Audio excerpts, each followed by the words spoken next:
I don't know how the F you go from on Saturday night getting pantsed 10-3 to having that disgusting display in the first couple of innings yesterday. And I get it. They came back thanks to Emerson Hancock getting hurt. And it was 6-5. And at the very least, the end of that game, which I was at, was fun.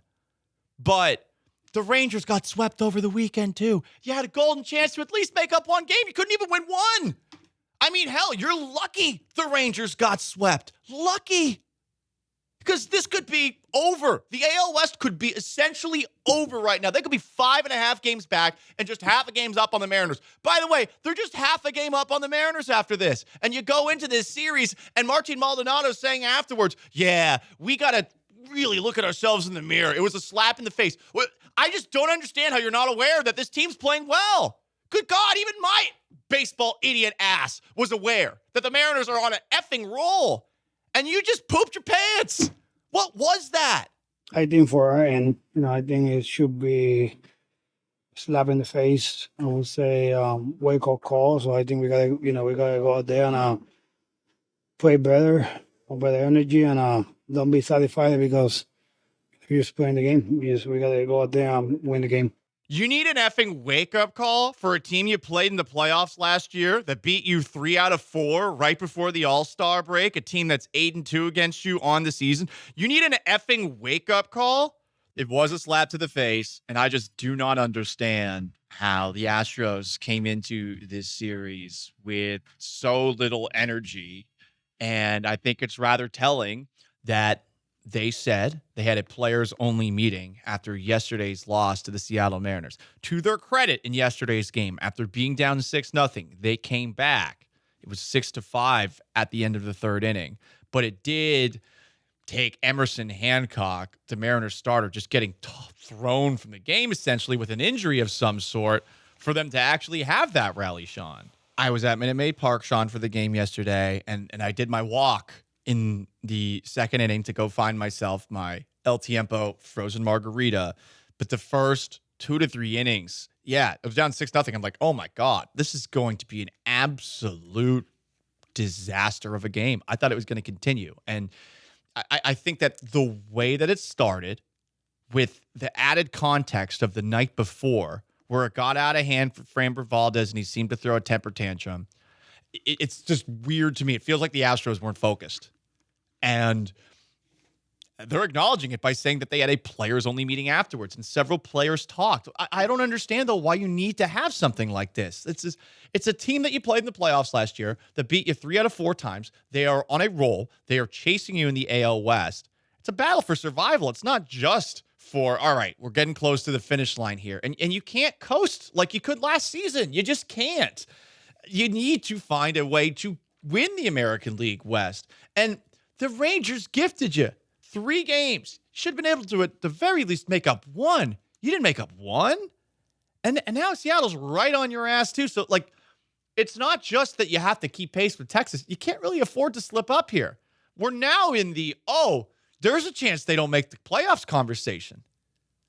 I don't think it's actually going to happen, but it is pretty tight in the wild card race. Yeah, Baltimore and Tampa Bay, one of those teams is not going to win the AL East, but they're going to have a damn good record. And right now, I mean, we're talking about the last couple of wild card spots. You're in a dogfight for that. And you're playing one of the teams that you're competing with for it, who you played in the playoffs and you don't like. And you sucked on Saturday and you were laid out of the gate on Sunday. It's just awful. And with Framber, something's got to happen. I don't know what you do here, though, because you can't really afford to put him on the injured list or something like that. You have to have him pitch through it. But none of your starters are good. They all suck right now. JP France. Thank you. He is the one person that is carrying this rotation. And just effing think about that. A rotation with Framber Valdez, 4th, 5th in Cy Young last year? Opening day starter for this team. Justin Verlander, one of the greatest pitchers of all time. Yep. Who won a Cy Young last year. Christian Javier has started 2 combined no-hitters the last over 12 months now. And JP France, the ones holding this team together. Yeah, it's not good. And what, we're going to turn to Martin Maldonado to give like a rousing speech? Sorry, I'm not going to act like I don't think I'm getting a lot out of Martin Maldonado in the speech department based off of that clip about how, like, yeah, it was a slap in the face. I'm not feeling the energy there. Like, yell at the team through the press.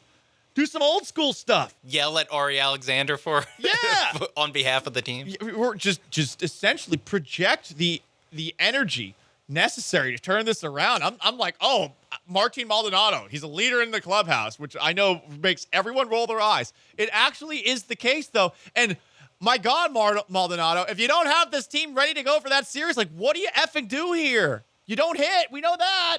And I get it. He's respected, and everyone loves him, and that's why he plays a lot. And that's why Yonder Diaz is always essentially co-signing that he's not playing over Martin Maldonado on Twitter and stuff. But at the same time, like, Maldi, this is what your job kind of is at this point, man. Yeah, I was going to say, that's what I was going to say. It's like, this is the point for Martin Maldonado. Is like, not, you could say that, like, yeah, getting him up for the 3-game series is on him, and probably a little, I mean, also kind of on the manager, but definitely now, like, I think definitely players only meeting, I think that falls onto the leader, the leader in the clubhouse, the vocal leader in the clubhouse. And if it's not Martin Maldonado, then actually, what are we doing here?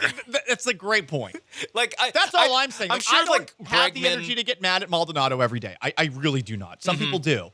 But this is one of those days where, like, there's no defending Maldonado. Like, he doesn't hit, and isn't he a leader? Oh, yeah. Well, they weren't ready to go for a series against a playoff team. It's like the Miami Heat, where you see with well, they're actually losing it this year, but you see with Udonis Haslem. Like, and Udonis Haslem actually, like, pulls guys aside and freaking yells in their face. What a like, comparison. on the sideline. What a comparison. Is that not the comparison? It is the comparison. It's like if the Miami Heat actually gave Udonis Haslem like 15 minutes a game. Actually, no, 25 minutes a game, and he started over Bam Adebayo. That would be the comparison. It's like, when you have a spot on the roster because of more than what you bring on the field, because of other stuff other than what we can see on your baseball reference page. Oh, yeah. Jeff Bagwell's not saying, like, oh, go see what Maldonado did last year. Like, look at the back of the baseball card. No, only look at the front, please. Never look at the baseball card. Look at his hair in the front.